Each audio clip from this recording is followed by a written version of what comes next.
Ready, aim, fire.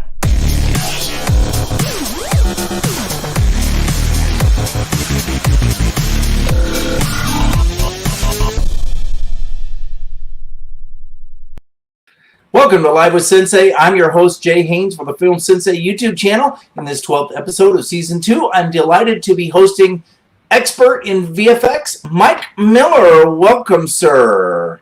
Hi. And today we are going to be talking about 3D model workflows. Mike is known on the FX home forums as Triem 23, and his YouTube channel, Hit Film University, is the go-to channel for learning hit film. Today we are talking, like I said, about the best practices for getting your model set up in hit film. I do want to give some shout outs, so please leave a comment in the chat room so I can recognize who's in the house. And also, if you have any questions for Mike along the way, ask away. Now's your chance. I'll feed them in here as we go along. We have a great conversation set up here. We might actually take some questions today. We might actually take some questions. I have a light shining from my window that will go away shortly. I know it's distracting. Also, I have a very sore throat, so I got my cough drops ready to go. Fortunately, Mike will be doing most of the talking. Before we get into our conversation, I want to announce what I'm doing next week. Next week, I want to do a roundtable discussion all about Star Wars. So if you would like to jump into that conversation next week, get in touch with me. Leave a comment in the chat room or in the comment section below. If you're watching this after the fact, feel free to drop me a line at hitfilmsensei@gmail.com. And that will be next week. We're going to talk all about Star Wars. I'm looking for Star Wars fans who have, who want to just basically shoot the breeze about what's going on in the Star Wars universe right now. So that's what we're going to be doing. Let me look here at my comment section. We've got, let's see, Greg is in the house. Gray Motion, great to have you, sir. Dafter Things, Tony, good to have you too. And Ivan is also here. Great to have you. Ivan. And Zach, great to have you here, sir, also. Some Yahoo name Hit Film University is in the house. Why would that guy be here? Who is that guy, man? And Frank is in the house. Frank's in. Great to have you, sir. I'm delighted that everybody's here. And I think one more, Brian is here, also from Los Angeles. Hey, we have a question already, Mike. Are you ready for this? I'm almost ready for this. Before I take that question, what I'm going to suggest at this point is that you go ahead and post that Dropbox link right now. Okay. And then people can start grabbing the Dropbox thing and kind of follow along, and then I'll start with so Sensei has just put in the chat a Dropbox link, and you guys are going to want to download that. That's going to give you kind of a template file that I made in HitFilm Pro 2017. I made that a couple versions back, so everybody should be able to use that. You're also going to have my script notes for today. The same notes that I'm working on today, so you can kind of follow along at home. That might prompt some discussion. Let me see. Brian from LA. I'm Orange County. How you doing? Are we going to get any more Hit Film University? Yes, we are. Oh boy, my webcam is autofocusing. It looks good. Brian, I spent a couple of years traveling a lot where I was largely out of town. It had some personal things that are going on, but yes, my hope is to get back into doing more Hit U this year, and it'll be a partial pickup from where I left off. There will be a couple things that need to be redone, mostly interface and import-export need to be redone. Everything else in the existing series works as is, so I need to I want to get more Hit Film University up this year. Stephen Ansell, hi Mike and Stephen in the UK. I struggle with making flight paths from ship flying around objects. That's not what we intend on talking about today, but stick around to the end. Try and remind me of that near the end. We'll see how late we go. Maybe I think I've got a couple of tips on there. Hopefully we'll have the time to get to that. Hi, Gray Motion. Yeah. All right, I think we're caught up here. Yeah, give everybody another second to download. Oh, while I'm giving everybody another second to download from Dropbox before we begin, I'll just say that the photo you used of me in the opening titles, I laughed when that one came up. That's about 10 years old. I know. It's a good one, though, isn't it? The Batman hoodie one. That's the, my beard isn't gray. But I prefer the photos of me where mine isn't gray either. So it's okay. I had the full-on Jon Snow hair. I don't care about the going gray. I just, wish it'd be like, I noticed it on the webcam. It's like, I wish it'd be a little even. Like, just here, this spot, gray up. Gray up. Match the rest. Then it'll look good. All right. Yeah, that's my problem, too. Either go all gray or don't go all gray. That's my policy. So make sure you guys download this link that I have dropped in here. This is a working file that you'll be able to follow along with when Mike starts talking about the workflow here. Sorry, babe? Yeah, next time. All right. Oh, wait. And what? Looks like Terry is in the house, too. 4K Productions. I'm late, but you're here, and that's what matters. So glad to have you, sir. Terry, you're going to want to download that Dropbox link that Jay's got up, and then he can put that in the chat as well. Okay, so today we are going to be talking about 3D model workflow in HitFilm, and this isn't necessarily about animation. This is more about a workflow method for setting up and prepping your models for work in HitFilm. We'll just say the first thing first is if you're going to get really, really serious about 3D, you should have been here last week for Frank's thing, and you should be downloading Filmer, which is Frank Salinas' custom build of Blender, which is designed to help integrate Blender and HitFilm. And if you are really, really serious about 3D, you are ultimately, if you take the time to learn Blender and Filmer, you will get better results using those methods than working directly in HitFilm. But HitFilm itself can do, yeah, look at that. But HitFilm itself can do a pretty good job. And I think there will be points where Frank is smiling and nodding along because some of what we'll talk about today will end up mirroring, in a HitFilm way, some of what Frank does with Filmer. So we kind of got to assume that nobody knows anything about anything. So I'm going to start with grabbing this link out of my little script file, and I'm going to go ahead and post that in. To work with 3D models in HitFilm, the first thing you have to do is have a 3D model. If you can build your own 3D model, all power to you. If not, there are a whole bunch of sites that you can go to, TurboSquid, Sketchfab, and this is a site called foundation3d.com, and it's a resource for lightwave modelers. But foundation3d.com has a huge section of sci-fi downloads, ships and sets, and you can sort things out. And here's a ship called the USS Phoenix, and we will be looking at this one earlier. We'll be looking at this one later as one of our examples. The only other thing I'll note about Foundation is you see up here, if you were looking at my screen, it's still using some Adobe Flash, so you'll have to have Shockwave or Flash installed on your computer to log in. And then I'd be able to download USS Phoenix. But I've already downloaded I've already downloaded USS Phoenix, and I've got its download sitting right here. So one of the things we want to talk about is once you've downloaded your model, how are you going to set those up on your drive? In this case, I'm in a folder, Model Stream with Sensei, so we've got its own subfolder, and I'm in a models folder. On my computer, in general, my library drive has a 3D models folder, and all of my 3D models live in this subfolder. And then there are certain things that are subbed up, so like Star Trek are subfolders. And you don't have to follow this organizational scheme, but you do want some sort of organizational scheme for your models if you have a whole bunch of them. So, and then you can see here I've named this to Rig because it's a demo. Star Trek: The Original Series, Constitution class starship USS Phoenix is really hard to say. USS Phoenix, because that's the name of the model. You can see a USS Phoenix by Dennis Bailey. Dennis Bailey is the author of this model. So of just course by naming my model this, now I know what it is, now I know who it's by. I've got this text file in here, download link, and that's just where I downloaded it from, so I can always find this model again. That, by the way, is a really good idea.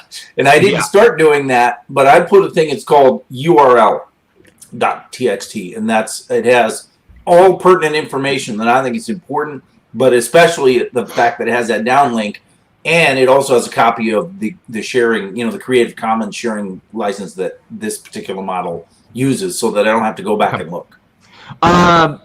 That's so like all the stuff that would be in the READMEs that the model author supplies. Right. Mm-hmm. It's not a bad idea actually to make this. Yeah. Okay. See, Jay taking a good idea and making it better. So, this question has actually come up on the forum before, where people will say, I downloaded the model file and I can't get it to open in HitFilm, and how do I get HitFilm to open .zip models? And the answer to that is there is no such thing as a ZIP model. You may download models with something .zip, .rar. These are archive files. This just means a whole bunch of stuff is crammed together and shrunk into one file so that it's smaller. So once I've downloaded a model, the first thing I have to do is extract it. In Windows, it should be built into the operating system. I just right-click and I'm going to extract here. And there's the credits text. So original model, Dennis Bailey. Please visit theforce.net sci-fi 3D for rules governing it. Yeah, that page is gone. That's how old this model is. So I've downloaded this file. It's going to give me a folder. And it's going to give me scenes. And these this Phoenix setup.lws, this is a Lightwave scene file. HitFilm can't do anything with that. If you don't have Lightwave, you can probably delete that. Here we've got objects, Phoenix, Lightwave map, surfaces, Phoenix setup, LWS. And this is all the stuff that the author set up for Lightwave. But we're using HitFilm, not Lightwave. So the first thing I'm going to do is grab... And so that's a lot of stuff there, huh? Yeah, I should have looked at the zip last night. Okay, these are surface files, so that's Lightwave stuff. So that's not going to do any good for us. So this one that says maps, these are all the texture files. And what I'm going to do is I'm going to go ahead and grab those. I'm just going to hit Control-A and Control-X, and I'm going to go back up to my base directory, right, 2rig.tos, and I'm just going to paste that right there. And then I'm going to go back in, and I'm going to go into Objects, Phoenix, Lightwave, and I'm going to go ahead and grab all that, and I'm going to move it out, and I'm going to go back up to the root directory for this folder, and I'm going to paste that in here. And I'm doing this for two reasons. First, I just don't want to have to keep going into a bunch of extra subfolders to load things up.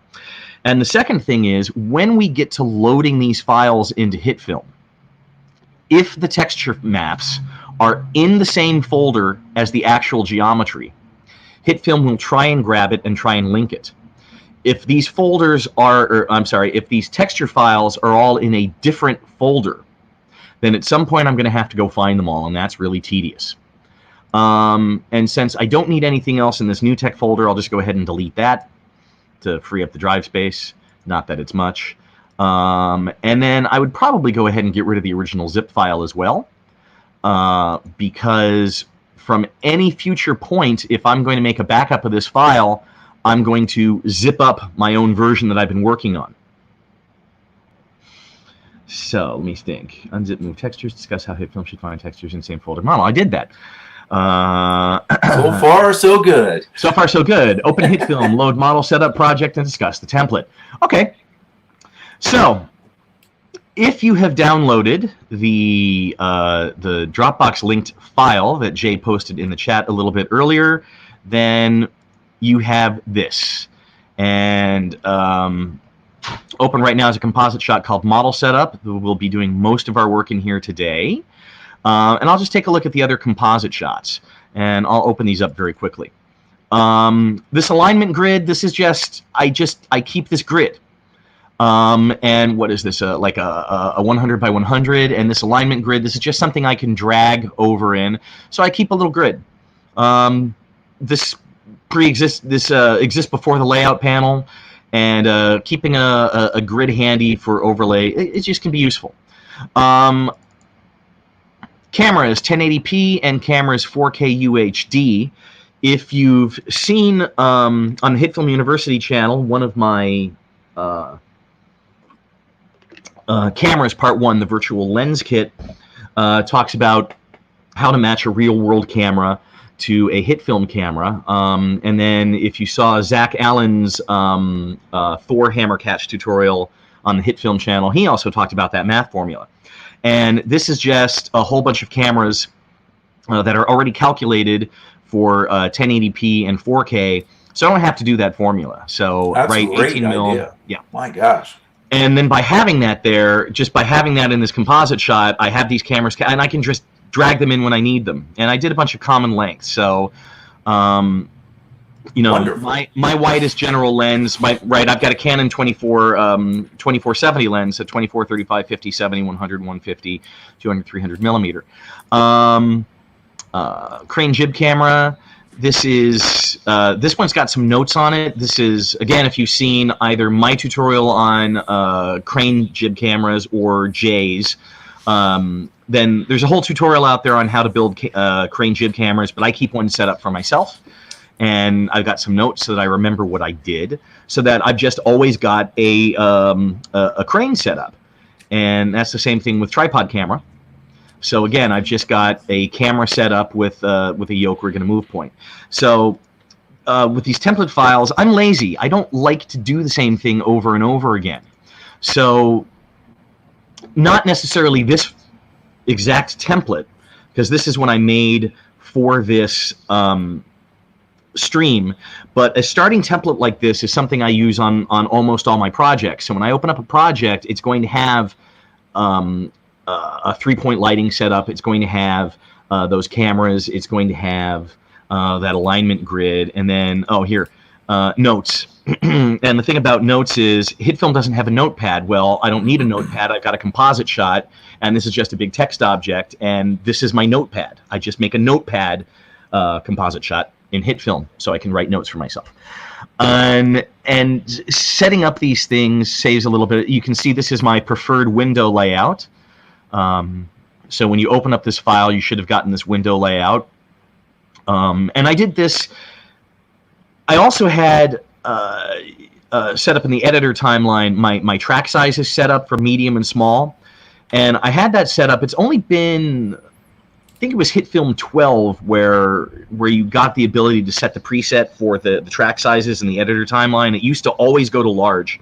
Mm-hmm. So another thing about this template file is it's just got a bunch of the little dippy things set up that I would want set up. I don't need to be in here. It's just something that, again, I don't like to do things over and over and over again. So if it's the same setup previously done, I don't have to do it. The Nebula Wrap PNG, I did not mean to leave that in there. But it's cool. So, oh no, I do need that one. It's not the generator. Yeah, I do need that one. My model setup template normally has multiple different backgrounds in it, but they're images that aren't mine, so I didn't feel that I could distribute them. Yeah, but normally my model setup comp has a star field set up if I'm going to set up as kind of a space model, and then it's got a kind of like a field that I downloaded from HDRI Haven, and like a shot of a road that I just took with my own camera, and that gives me and like an indoor shot, and it just gives me a couple of different backgrounds depending on what I think I'm setting my model up for. But for today, I just, I generated, I made a procedural model. This is just 360-degree fractal noise and, some atomic particles, just to have a star field nebula that we can use.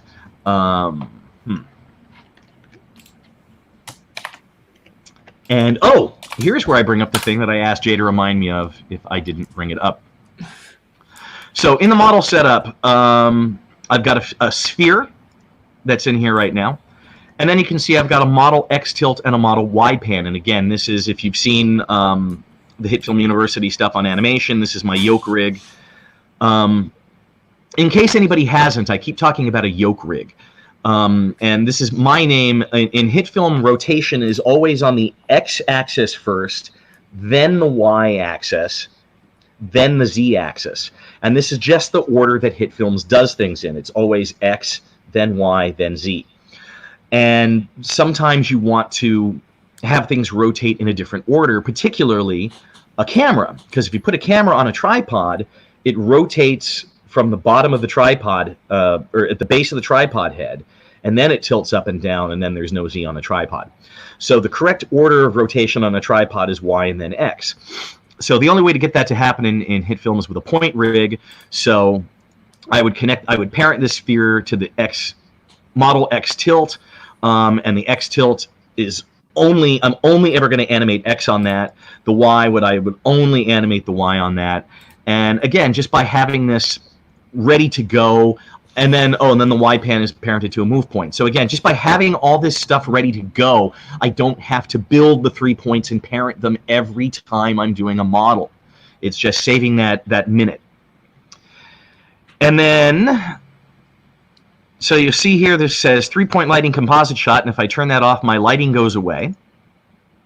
And if I turn that on, my lighting turns on. So I've got this 3-point light composite shot, and there's nothing in it. Except for 3 lights. Except actually 4, because there's an ambient. Oh, yeah, that's right. But you can see that I've got a whole bunch of points here. So I've got a key light, I've got a fill light, I've got a rim light, I've got an ambient light, key X tilt, key Y pan, fill X tilt, fill Y pan, rim X tilt, rim Y pan.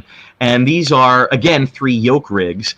And all of these points are in the, right, you can see as I scroll these different points that they're all in the center of the universe. And what these X and Y pan tilts are doing is, for adjusting the 3-point lighting, it's basically duplicating azimuth altitude. Other programs, I think Blender can do azimuth altitude, some of the filters in Photoshop do. And, azimuth is, of course, off of, a 360-degree rotation off true north, and altitude. So, again, it's just another yoke rig to give me azimuth altitude movement on my lights. But I don't need 12 points of that in this model setup, where I just need to see the lights on my model. So if I drag in a composite shot, which I have, Nebula Wrap composite shot, and I come up to the lair properties, there will be a checkbox that says promote lights. And so by promoting the lights, I'm taking the lights from the embedded composite shot, I brought them into my main composite shot, and now I can turn my lights off and on with only one click.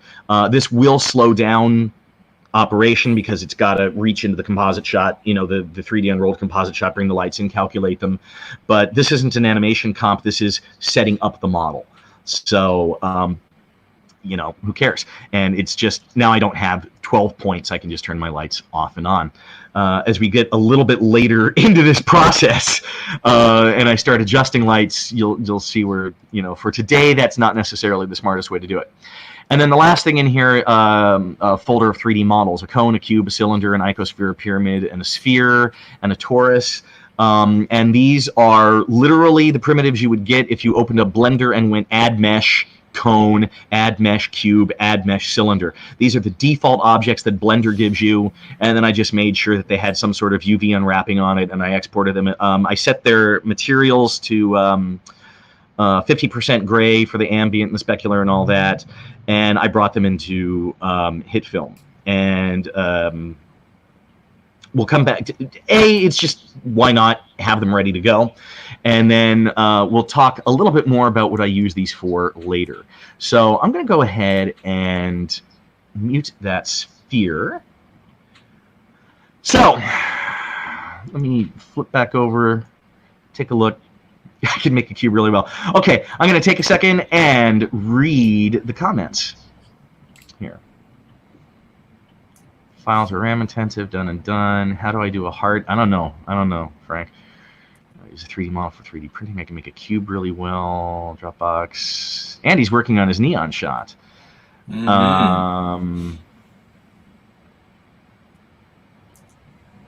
Andy, I don't think the grid... I think you're right. I think the grid event doesn't allow you to mask it because it's coming after the... You can mask the grid on a grade layer, or you can mask the grid if you put it in its own composite shot to bake it in. And Andy, as you see what we just talked about here, I've got a grid, an alignment grid in this very project. Hey, Chris. Solo Samurai Productions in the house. So this is where I prompt Jay to put the Dropbox link in again. For those of you who are late, Jay's putting a Dropbox link in here. It's something you should download. So I changed. Hang on, let me grab it again. My bad. It's all right. We just finished talking about what's in the Dropbox link. It's also got the script file that we're working off of here, so you'll be able to follow along at home. Okay, so we have downloaded a model. We have unzipped a model. We have moved the model and the geometry into the same folder. So let's get ready to import a model. And something that's going to happen with a lot of 3D models, if you go to desktop, go to model stream with Sensei, go to models. Now, a problem with downloading a bunch of free models off the internet is you're going to get what you pay for. And sometimes you're gonna download a bunch of models that don't work. So a few years ago, I did a short film called Ghostbusters Go. I needed a CG car. I looked at about 20, 25 different free models until I finally found one that worked. So I'll bring in this model. And this is kind of a model called Mad Max Lamborghini Style by Andrija Alp. And I know this because the path, desktop model stream with Sensei Models 2 rig, Lamborghini Mad Max Style. So I know what the model is and who it's by. And when you first open up a model, you're going to see, we'll go into groups. And the groups shows you the geometry of the model. And I can inspect 3 different groups. And what I can do with these groups is if I click on this add-ons, and I'll just go ahead and do it very quickly. No. Yeah, I will. I'll go ahead and do that very quickly. So I'll bring in the Lamborghini FBX, and I'll just go ahead and drop it in there. And I'll open up the models, and I'll twirl down Lamborghini FX. And when I twirl that open, you'll see this transform, and these transform controls are for the Lamborghini model overall, the whole thing. And I can assign it to a point. And then underneath here you see add-ons, and that was that group that I clicked on that material screen. And I've made that its own animation group. And I can even attach that to its own point, and the subgroup has its own transform controls.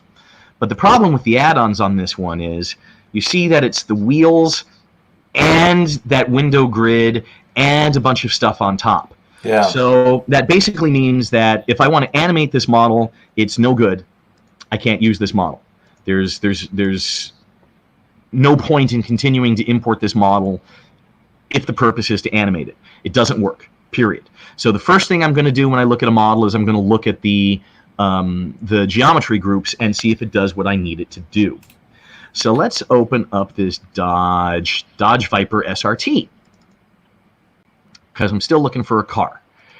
Okay, well, now I've got a whole bunch of stuff, and I mean the models, let's see if I go down and I can, I've got a whole bunch of I'll just tell you that if I wanted to go through that, yes, all the animation groups do line up correctly, and I would be able to isolate these tires, and I would be able to isolate the doors. I'm not going to, because you can see there's a whole bunch of objects. That would take a while. It would take a while. Just trust me, the geometry on this model does work. So the next thing I want to do is I want to take a quick look at the materials. And if I click on the materials, it shows me what they do. Wireframe, there's the body. There's a... we've run into a problem. The hubcaps are the same materials as the windshield. So unless I want my windshield to be some sort of metallic look, or unless I want my hubcaps to be glass, this model isn't going to work. So we're just going to cancel out. Yeah. And now we'll go into, where is it? Oh, did I not move you over? I didn't move that folder over to where it should have been to make it easy to find. You moved all the ones that you don't want to use over. Right, but wait a minute, 3D models, cars, so it's going to make it easy to find. So I was going to open up this Camaro. Oh, okay. So here's this Camaro I've downloaded, and this Camaro has 3 different types of, there were 3 different versions. So let's open up the 3DS version. And when I start looking at this materials, I will say that, what is that? Oh, those are the materials, sorry. I feel like HitFilm used to open up into the groups menu, and I feel like in 14 it's opening up into materials by default, and that's been throwing me. Or maybe it's whatever you were looking at last. I don't know. Maybe. But I feel like the behavior's changed. Yeah. Okay, so this one, again, a bunch of stuff not correctly named. I'll tell you that the geometry works out, but if I zoom in, let's take a look here, and we can see how this one tire looks all textured, and this tire doesn't. Right. And that means there's something going on with the geometry of this model. So I'm going to skip materials. I'm going to go to the Advanced tab, and let me reset this view. And the Advanced tab has some controls for trying to deal with some geometry errors, and those are down here with the normals. And the normal is, let me grab a pen. So a normal is, if we imagine this, my hand is a polygon, is the flat surface of the polygon, and a normal is this pen. And the normal is the imaginary thing that comes out of the center of the polygon, and it's always perpendicular 90 degrees. And when the computer is measuring the position and the angle of the polygon, it's not looking at the entire polygon for the most part, it's just looking at the normal. So this is the point that it's looking at. And which way the normal is pointing is going to, determine the angle. And hey, we'll be talking about normal maps later. So that's this section of normals. And the geometry issues here are probably with the normals. So if I flip the normals, well, that just flipped everything. But that does guarantee that we had some problems with normals because everything that was showing as black before is showing as textured now. But that didn't fix our problem. So we can try to unify the normals and have HitFilm try and fix this. And it looks like it's more or less done it, but it didn't get everything. Again, I'm not going to go through with this entire model. I tried this yesterday, and if you flip the normals or unify the normals, and it'll give you several different methods of doing it, it won't entirely work for this model. You're always going to have some problems. So if I uncheck unify normals and then check unify normals, there's some problems here in the grid. The unify normals doesn't get everything in the grid. So the bottom line is HitFilm cannot automatically fix this model. This is going to require some work in Blender or another 3D app to fix before this can be imported into HitFilm. So we're just going to close it out and stop.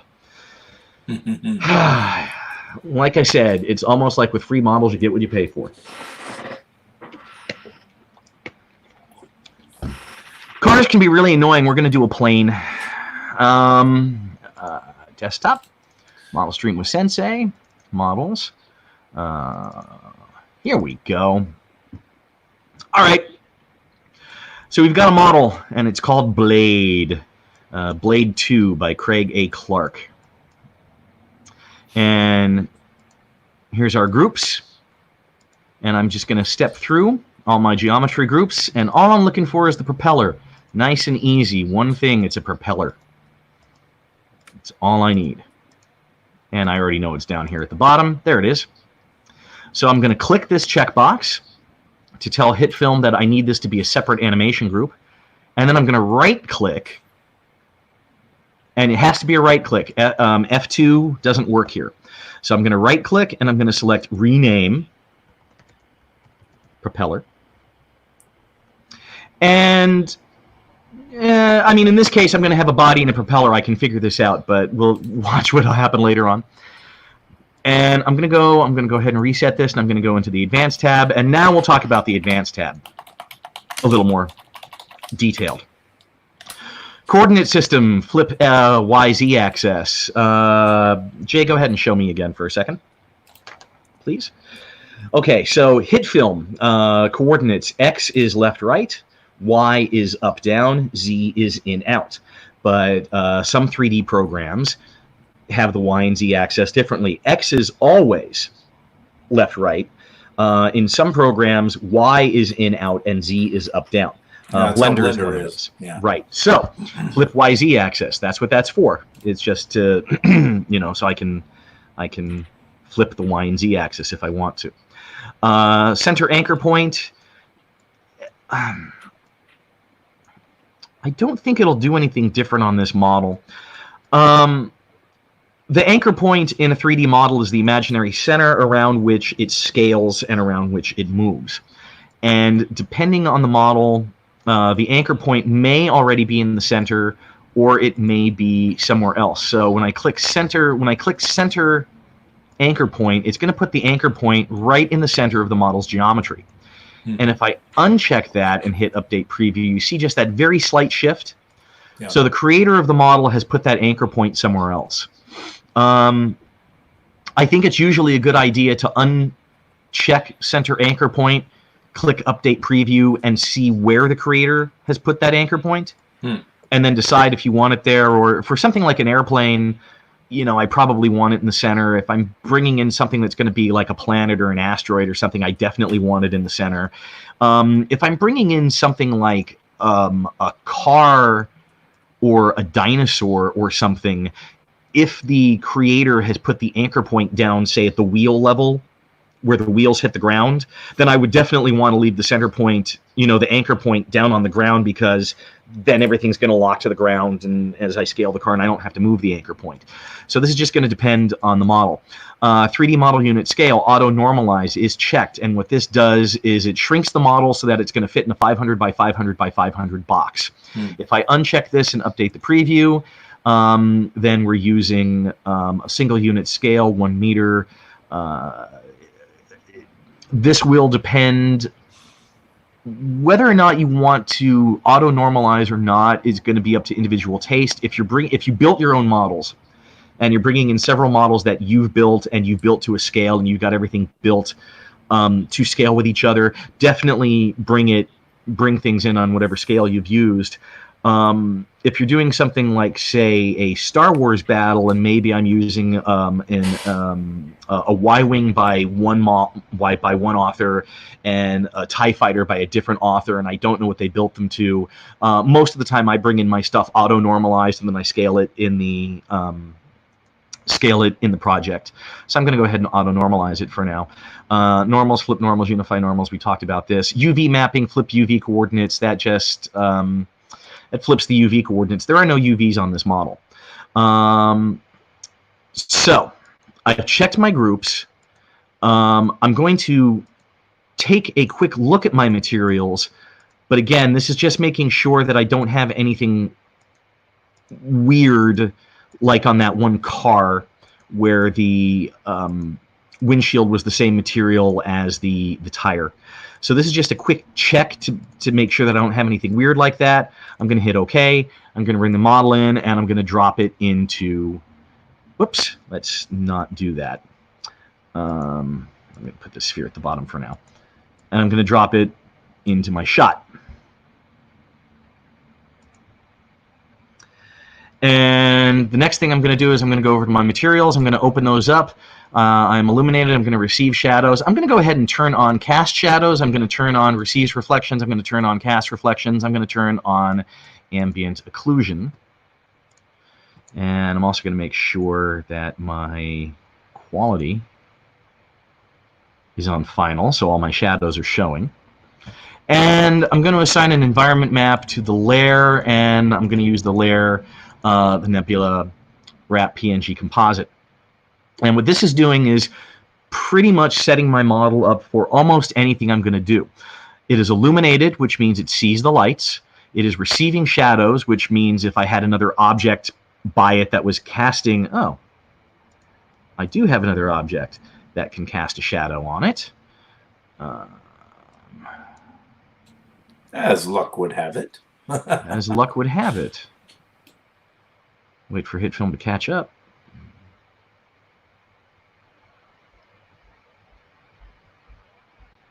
Right. So yeah, there it's casting a shadow. Yay.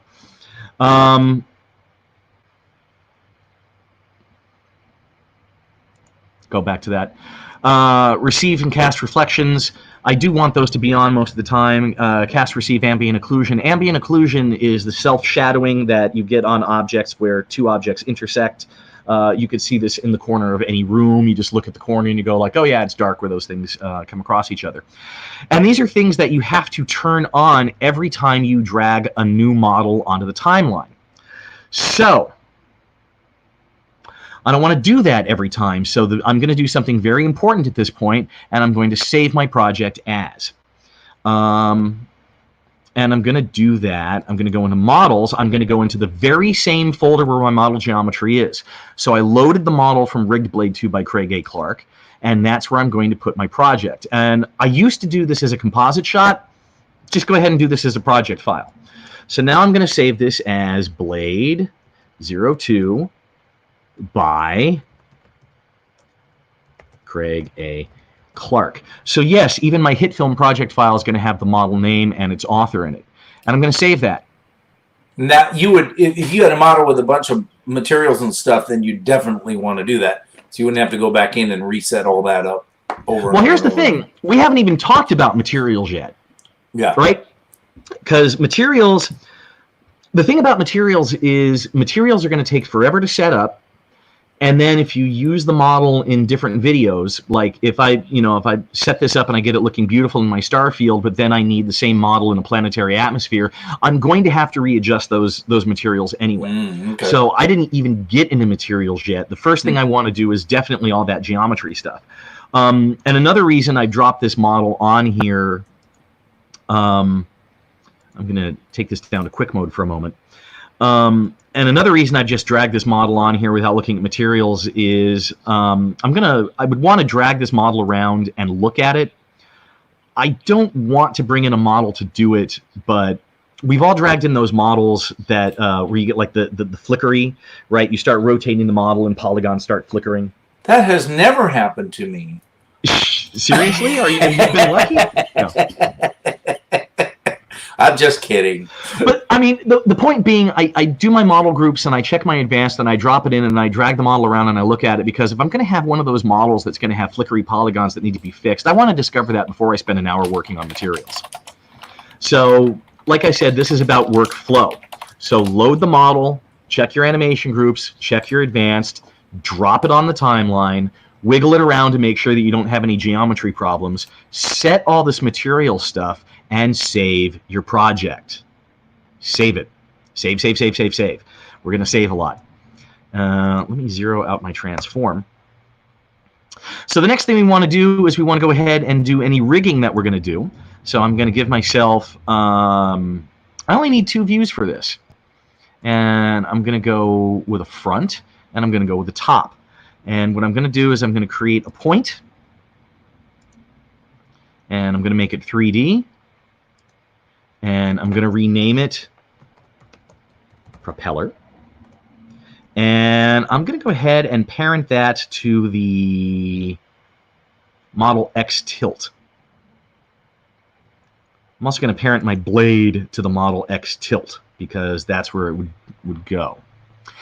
And I'm going to grab this propeller point, and I'm going to use my 2 view windows to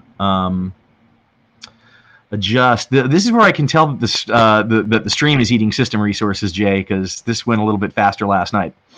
Yeah, I believe it. Well, that's what happens when you run Chrome and HitFilm at the same time. Chrome is a big memory hog. Are you on Chrome? Firefox. Ah, well, it's not as bad as Chrome, but right. It does eat a lot of those systems, that's for sure. So I've adjusted my propeller point so that it's centered on the propeller in the front window. I look in the top window, I can see it's too far back. I'm going to go ahead and move that up in line with the propeller. So everything's set up. Great. So now I've got a propeller point, and I can go back to my active camera view. And I'm going to go into click on the blade LWO model, and if I open up the models, blade 2 LWO, and here I see the propeller, and the propeller, like I said, has its own model point, so I'm going to connect that to the propeller point. And now, when I go back to one view,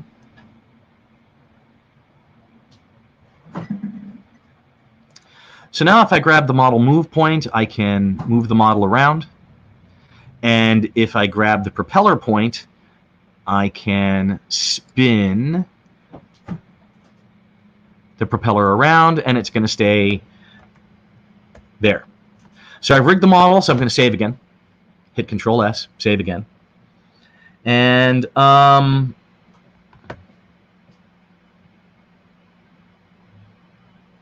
I take a look at my thing. Model import 2, multiple image. Okay, cool. So that worked. I'm going to go back to...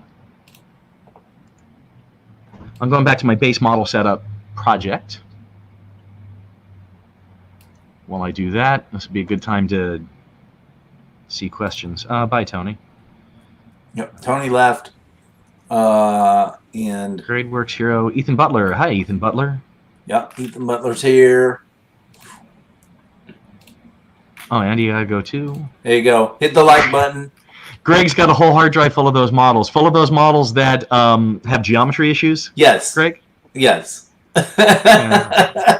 And you notice, then, so he said that, and then Terry said, I do too, and I said, Yeah. me too. Yeah, me too. Yeah. Okay, then. Okay, so we're back in post quality final. Okay, so import 3D model. We're going to do another car, and wait a minute. Do I have? Yeah, it's this one. Okay, rig Ferrari 3DS.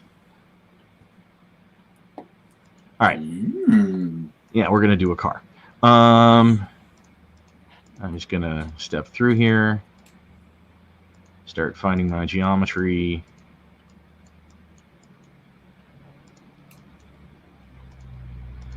Talk amongst yourselves. Spider Egg says, this would have been awesome to have as a kid. Oh, wouldn't it though? And Terry says, I keep hoping I'll get good enough with Blender to fix all those models. That's why he still has them there in his... Here we go. All right, here we go. Here's where we're running into some fun stuff on this model. So I've got a door, and I've got two doors. I don't want to deal with these doors. Because these doors are connected together, I can't rig this model for the doors to open. So I'm going to ignore them because I don't necessarily need them to. The front buff, the front hood. I'm going to check the front hood on this one. Well, if you're going to crash the car, you could have the bumper fly off, all kinds of stuff. I mean, there's a lot of things that can happen here. This is the same car I used in Ghostbusters Go, and part of the reason I use this car is with the front hood. There's a car explosion and the hood flies open, and that was why I used that one. Mm-hmm. A fun thing about it, it's got no bottom or insides either. Oh my goodness! No one has ever noticed. It's actually, you know, Jay, since you brought up the car crash and all that, since we've already seen that I can make any or all of these animation groups, and that I could assign every subgroup to its own point. There was an older class, online class on HitFilm, a HitFilm 3 class, and one of the exercises was blowing up a spaceship, and what it was taking literally every piece of it, yeah. Every piece of it, and making it its own group so that you could blow, so that everything could be assigned in keyframe animated on its own to blow the vehicle up. And you would think that that'd be horrible and tedious, but I would think. But you know, the funny thing is, there's a visual effects artist, Adam Mojo Lebowitz, and Mojo worked on Babylon 5, and he worked on the Battlestar Galactica. Mojo is why Vipers in the reboot BSG had reaction control thrusters. That was his insistence coming off of doing Star Furies. Oh, look, of course their name's Tire. See? Perfect. But anyway, Mojo would talk about when he would have to blow ships up on Battlestar Galactica or Babylon 5, he would carve the model up and he would hand animate 90% of the debris. Wow. He might use a particle system for a little bit of stuff, but he was like, anytime I did it procedurally, it didn't work right. It had to be hand animated. So if you ever watch a ship battle on BSG or Star Trek, or BSG or Babylon 5, and see ships blowing up and debris flying around, that was actually hand animated. Wow, that's got to be tedious. Yeah. I mean, how many parts are there? You couldn't do that with, like Transformers. No, not when there's there's 500,000 pieces to that model. Yeah. Okay. Rear left. Oops. Tire, and that should be renamed rear tire. Okay. So boom, boom, boom, boom. Advanced. I'm fine with all of that. I'm just gonna bring that in. Put my sphere back on the bottom.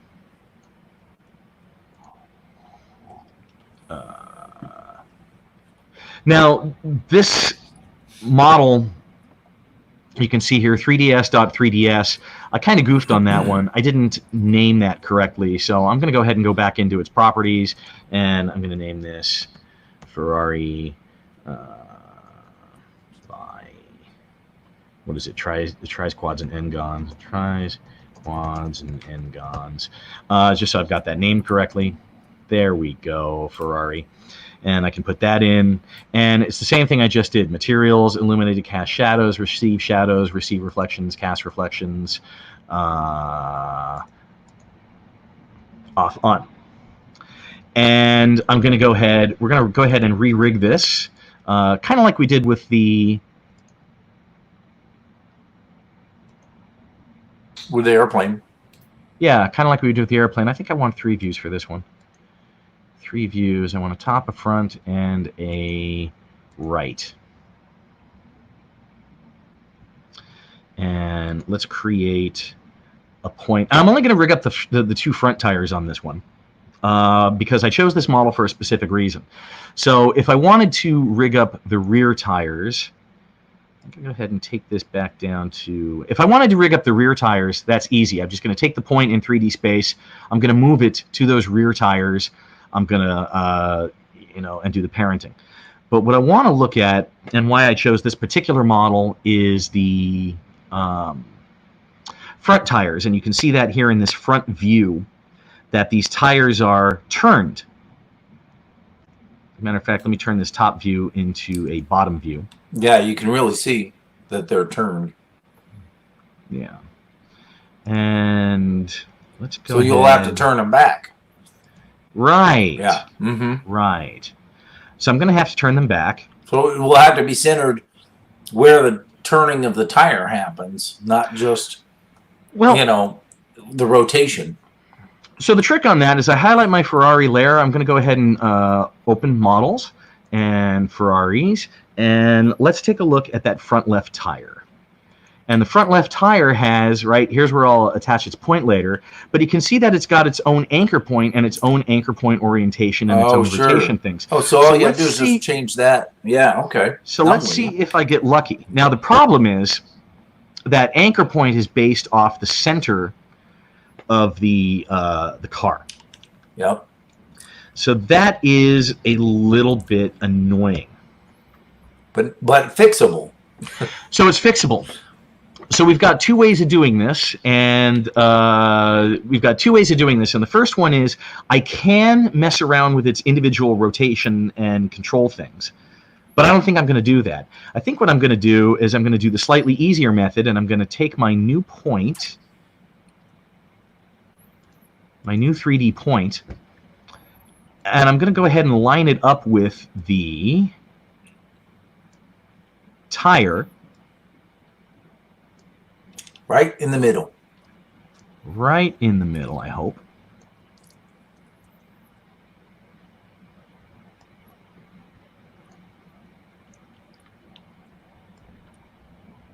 And what I'm going to do is I'm going to rotate the orientation. Yep. The orientation, and then I can go into while I'm at it, what is this? My front left tire point, front left tire point. I'll go ahead and duplicate this, duplicate that, and make that front right tire point. Front right tire point, I'm going to come over here. This option has moved recently. Controls alignment, world. So I'm going to take this controls alignment, local.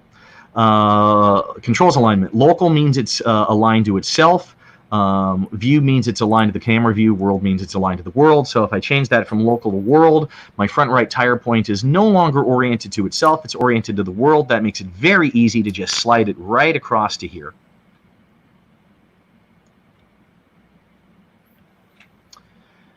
And then I'm going to go ahead and change my controls alignment back to local. And now I can go back into here and I can link up my front left tire to my front left tire point. I can link up my front right tire to my front right tire point.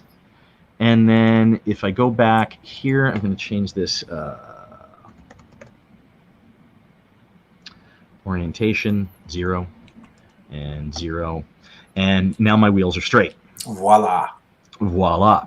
And then the next thing I'm going to do, let's just go ahead and pretend that I've rigged up the rear tires as well. Okay. I would if I were going to use this, if I were really going to use this in an animation. But in interest of saving some time, we'll just, pretend.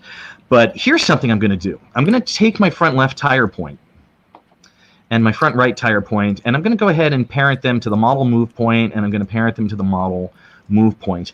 Unless I'm rigging this car assuming that it's going to be doing a jump or an explosion or a tumble or something where I need it to move in multiple axes. I'm not going to need the model X tilt and Y pan because a car driving isn't going to tilt on X or Z. It's pretty much going to rotate on Y as it turns, right? So I'm going to go ahead and delete these, the X tilt and Y pan. I'm going to assume that I don't need them. Unless that's a Dukes of Hazzard car. Right. Right? Because then they'll be like, woo, driving down the road. Right. Yes, but the semi-teaching point here is by building the template up, by building the model template up with everything that I think I need, it's easier and faster to delete something than it is to build it. Right. It takes me more time to create the 2 points and parent them and type in what they are than it just to highlight them and just hit delete if I don't need them. I'll parent my... so now... Terry says it looks like the front right tires moved back a little bit there. And I agree, right where your mouse is. Or, see it? Oh, let me see. Flip over from the other side. Yeah, it's back. It's off somewhere. Yeah, well, the great thing about it is, good catch, Terry. I didn't notice that. Where is my front right tire? I wonder if it's if it just needs to be reset, the tire itself. I wonder if I... Or is it occluded? I put the front right tire on the front left tire point. That was my problem. Well, that would be a problem. But front right tire point, all I got to do is do that, and then I think if I do 0, 0, 0, and 0, and that did not work. It was close. All right. Here's what I'm going to do. I'm going to hit undo a whole bunch of times. Yep. Until you get back to where you... Until I get back to where I goofed. Right. This is good to know, right? Yeah, history. We're learning. Yeah. So we go to the history. Oh, yes, the history that I never, ever use. Mm-hmm. Well, you're going to use it now. How could you never make mistakes? Guys like me make mistakes all the time. We have to use that history a lot. I think that's where we were. Set layer. Yeah. I think that's where we were. Aha! Yes, that's exactly where we were. Front right, tire point. Aha ha ha ha! You know, that's the fun about being live. That's where you can make your mistakes. Yeah. 0, 0. Thanks, Frank. I thought it was Terry who caught that. Good call. No, Frank's is good call on the history. Yep. Using the history good call. pen. So, okay. Here was the other neat thing that I was going to do. I'm going to move my front left tire up top. I'm going to rig that to my model move point. I'm going to rig that to my model move point. I'm going to rig the Ferrari to my model move point. I don't need X tilt and Y pan, so I'm going to delete those. I'm going to grab my front left tire, and I'm going to rename this is front left master tire. And why am I doing that? Because I'm going to go into behaviors, right? And you can see that if I should be able to drag rotate by layer onto that and rotate by layer front left master tire. And now I believe in theory if I rotate one, it rotates the other one, yeah? Yeah, they should rotate. That's a little off center. We get the idea though. Yeah, we'll get the idea. So let me see. Front left master. Yeah, I've still got the front left master tire. Oh. Not quite. Rotate by the layer.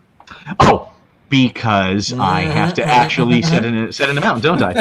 That would be help. Okay, so we're looking at the front right tire, but I've got the master tire point still not working. Yeah, but that should work. Master tire, take X amount. I suppose you could just rotate them all. Oh wait, you have to rotate it. You can't just orient it. There you go.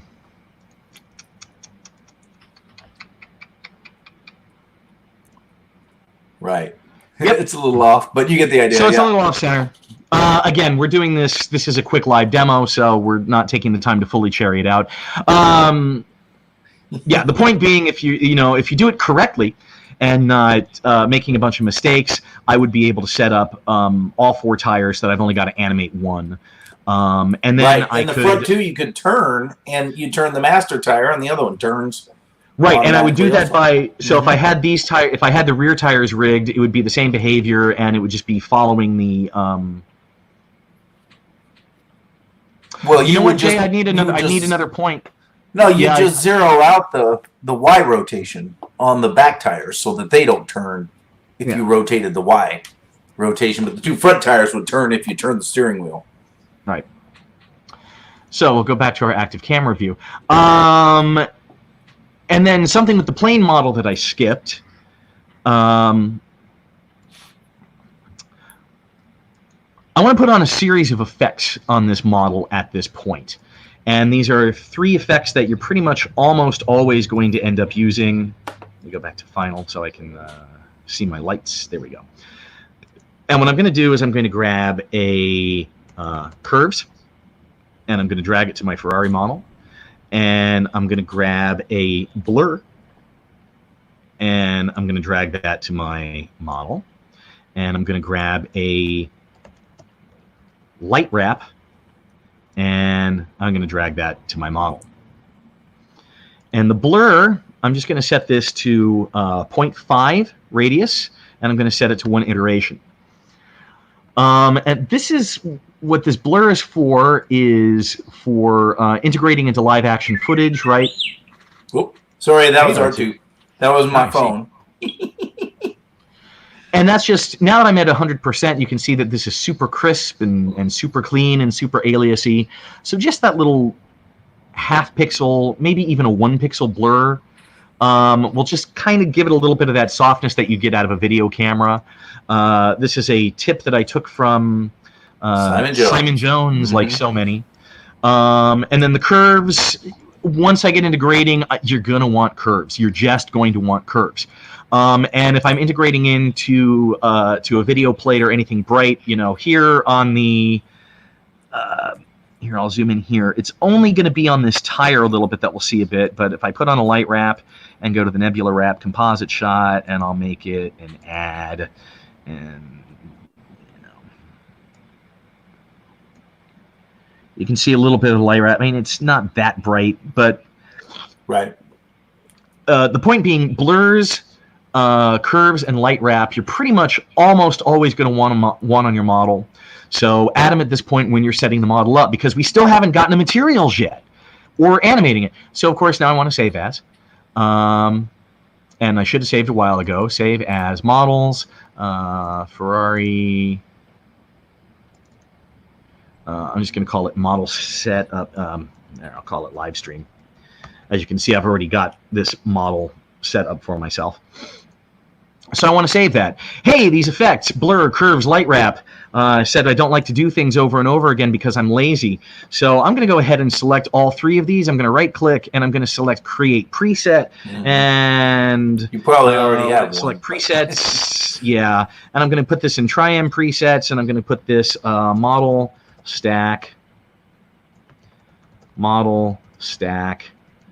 live stream, and I'm going to save that. So, for sake of argument, so now I'll drag in, say, that cone. I got a cone, and then I'm going to go into effects, and I'm going to type mod, and try and preset. Oh yeah, model chain. Yeah, as you said, I got one. So model chain or model stack live stream. So now I've got that, and those effects are added because, again, setting up things is tedious, and I only want to do it once, and I want to spend as little time on it as I can.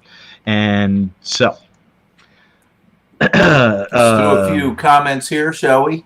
Yeah, let me recap where we've been so far. So download your model, unzip your model, move your geometry and your textures into the same folder, import your model, inspect to make sure that your model groups are correct, go into just look at the materials and just look to make sure that the materials kind of make sense, so that you don't have something where it's like, okay, you know that's not going to work. Flip over to your advanced tab, again, inspect your model geometry, immediately bring it in, spin it around, throw it on a layer, set up those material settings, set up those effect settings, and save your project. There you go. Save. Terry suggests copy the back tires and replace the front tires, and that's assuming that they're the same, right? If they look the same. Ooh, that's actually... Would that... I mean, you can't really copy it within there. You'd have to have a second model in your stack, right? But you know what? I'm not certain about that. So let's find out. Yeah, I can't duplicate it, Terry. So I would have to have two different models, basically. They could be in the same model layer, just they'd have to be two different ones, and you'd have to like scale out everything else to 0. Yeah, and that's kind of, yeah, you could do it, and that's kind of what we're going to talk about next. Mm-hmm. So, model import example 2. Andy's back. Good to have you back, Andy. Load. Presets are the best. I agree. Yeah. So, if you're are you going to go into talking about animating models and using proxy models? Not yet. Okay. Not yet. Okay, ready to move on? Yes, sir. All right, import 3D models. So, here's that that Constitution we talked about earlier.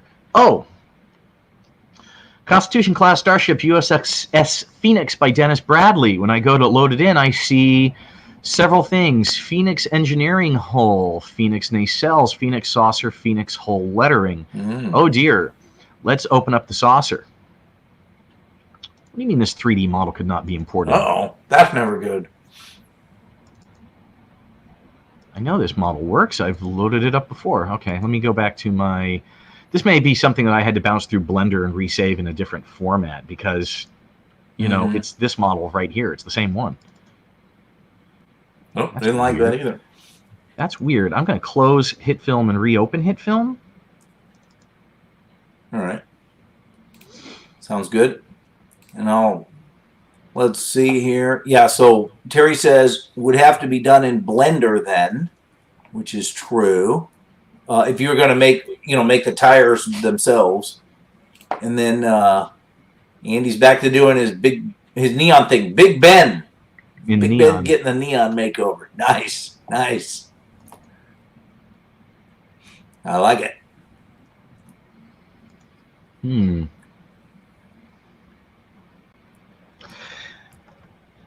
We're gonna have to. I'm gonna be very interested to see if this model refuses to load, because I have used it many a time. Mm-hmm.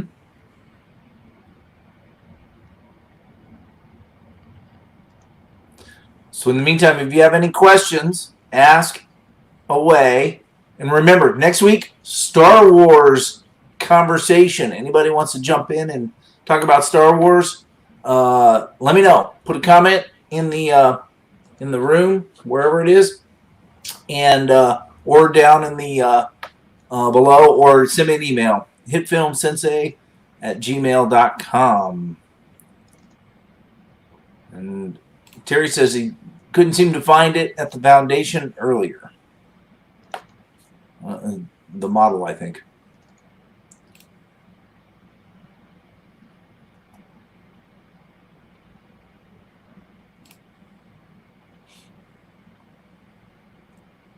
So you've reloaded HitFilm? I've reloaded HitFilm. So this is very weird because, right, you can see here's my comp shot of my full rig for this model. But when I go into import 3D model, it tells me the 3D model could not be imported, and maybe something weird is happening because of all the things I've got open. I know this model loads because we're looking at it. Yeah. Right, and so I'm a little confused right now. All right.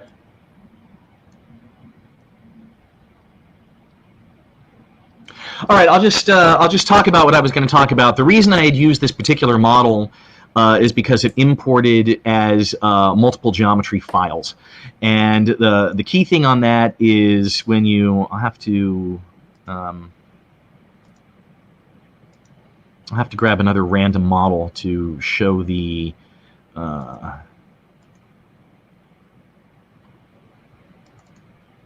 just go with this one again. Okay. All right, pretend that this is just the engineering hole like we saw a second ago. If I'm bringing in a model that exists across multiple files, like that particular starship, then when I bring it in, I must make certain that I am not centering the anchor point.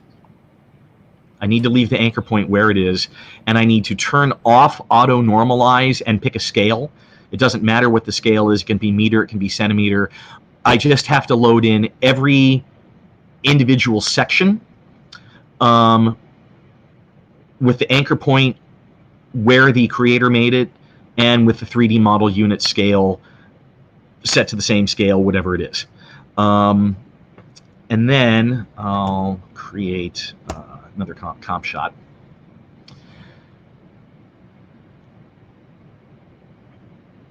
Comp cube cylinder. Okay. So there it would be, and then like Terry correctly noted, now I can drag in to the same create a camera. Yeah, layer. Yeah, to the same layer. Let me move that camera back in space a bit.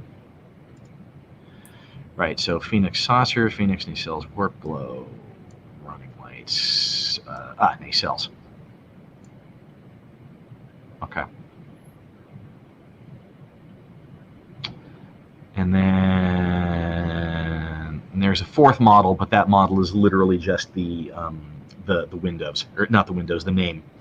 So yeah, again, I've dragged the Phoenix Engineering Hull model into the same into the same layer, and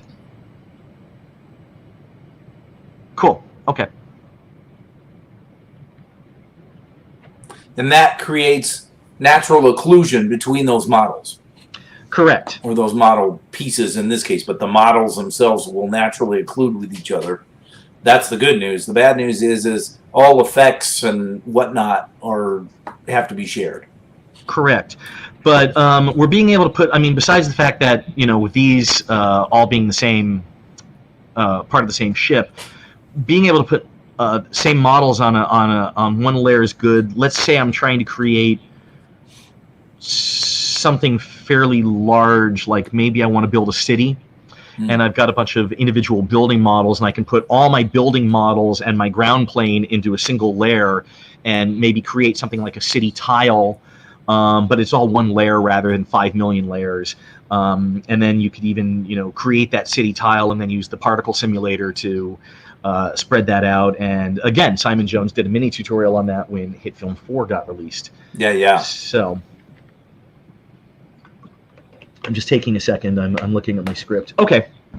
So while I've got Phoenix open, what we'll do is we'll take a look at how she's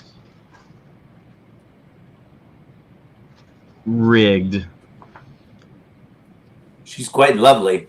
Yeah, she is. My goodness. She'll need to have her Boussards done like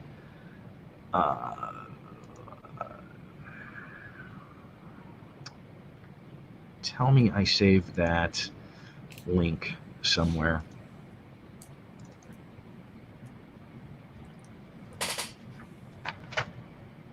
Of course I didn't. Of course I didn't. Glowing lights, spaceship, hit film. Of course I didn't. Here we go. Glowing lights on 3D models plus 3D star fields. FX Home 9.9K views 6 years ago. Yeah. This one with the I'll grab the. That's it. Yeah, I'll put that in the chat. There it is. Okay. So that tutorial is the basis for some of what we're going to start talking about in a moment. Let me go ahead and go through this list. So you saw that I just loaded this in, right? I went to import composite shot and I loaded my Phoenix setup. So if I were going to animate using this ship, this is my preset rig as I would use it. And because I don't like setting things up again, you know, I mean, I've got a light set up, but again, that's just so I can kind of see it. And then there's a whole bunch of other lights. So I've got the camera, I've got the move point, engine glow model, photon glow model, running lights model. We'll come back to those in a moment. Impulse light left, impulse light right. You can't see these. Those are on the back of the engineering hole. There are actually 2 red lights that are at the back of the saucer, and they're little red lights. Photon light, left and right. Here we go. I'll go ahead and zoom in there, and I'll turn that on, and I'll turn that off. So again, if I'm using this ship in a battle and it's going to be firing, I've already got the lights rigged up to turn off and on. Nice. What are the photon? Front phaser.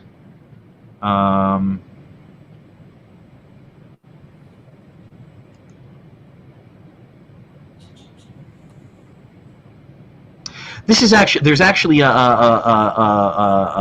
version on my my main drive. There's one more version of this that actually has a few more lights rigged up, and those are for the phaser emitters on the tops and the bottom of the saucer, and those are little blue lights. Those aren't on this one, but you see those phaser points? The points are still there, so if I wanted to, I could put another light right there, and I can attach it to that phaser point, which I think I will. Yeah.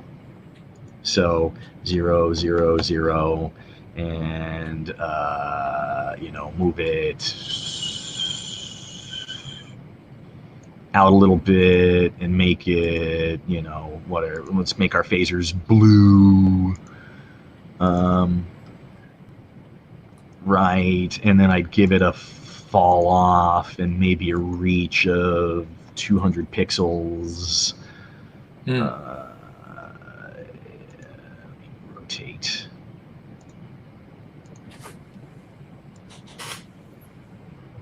Wrong way. There we go. Right. So I would just have a little bitty light there. So when the phasers fire, it lights up the bottom of the. Yeah, lights up the bottom of the thing. Cool. Lights up the bottom of the saucer. So I want all of these points set up and rigged and saved so that whenever I load it in, I don't have to do that again. Right. And again, I do have another version saved with the phaser light ready to go. Yeah, that's cool. Yeah. Drag this window back down again. Okay. So here's the part that ties into that tutorial that we just put the link out for, and this will be one of the things that starts making Frank nod sagely, the Blender master. We're going to talk a little bit about the concept of passes, and passes. This even goes back to pre-CGI. This goes back to motion capture. So on Star Trek The Next Generation, when they would shoot that USS Enterprise, USS Enterprise was shot a whole bunch of different times. They would turn the model's lights off, and they would shoot the motion control pass of just the model geometry. And then they would turn on the warp nacelles, and they would do a same pass with the motion control camera, and it would just be the blue lights of the warp nacelles. And then they would shoot another pass for the red of the impulse engines, and then they would shoot another pass for the Buissard collector, and then they would shoot another pass for the windows. And it was motion control, but they would take all of these different passes where they shot just the hull, just the windows, whatever, and layer it all up in post. They would composite these. So, and then over the background. So, and why? You know, you have to put a bunch of lights on the model so you can see the hull, but the little lights inside aren't going to read. They get washed out. So by doing this, they had more control over the final exposure, just like we do now. And if you've talked with Frank about how he does stuff in Blender, right? He renders out passes, and then he brings them into HitFilm to composite. So what we're doing here is conceptually the exact same thing. We just happen to be doing it all in one composite shot. So in my layer stack on layer 8, I have my USX Phoenix model. And if I turn that off, then, right, you can see all my other overlayers. So now I've got a layer for Windows, and I've got a layer for the running lights, but those aren't blinking at the moment. The photon glow, right, there's the photon emitters right there above the widget. And the engine glow. So the Buissards have their own layer.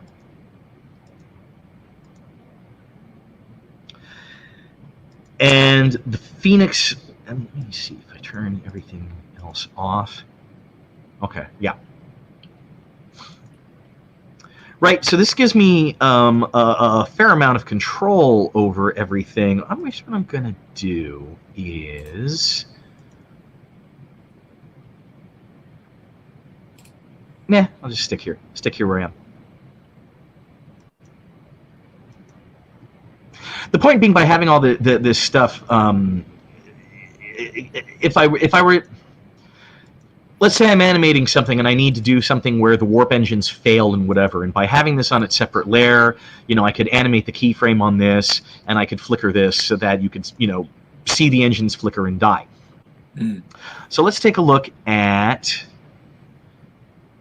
And because this particular model is 3 different geometry files, you can see where this one was also a particular pain in the butt. So we'll take a look at Phoenix Engineering Hull. Okay. And what is that saying?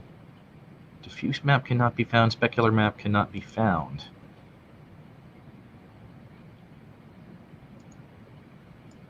Because I moved this to a different. It's because I moved this to a different drive. I think it's lost some of the the textures, and I'm not worried about it for this. I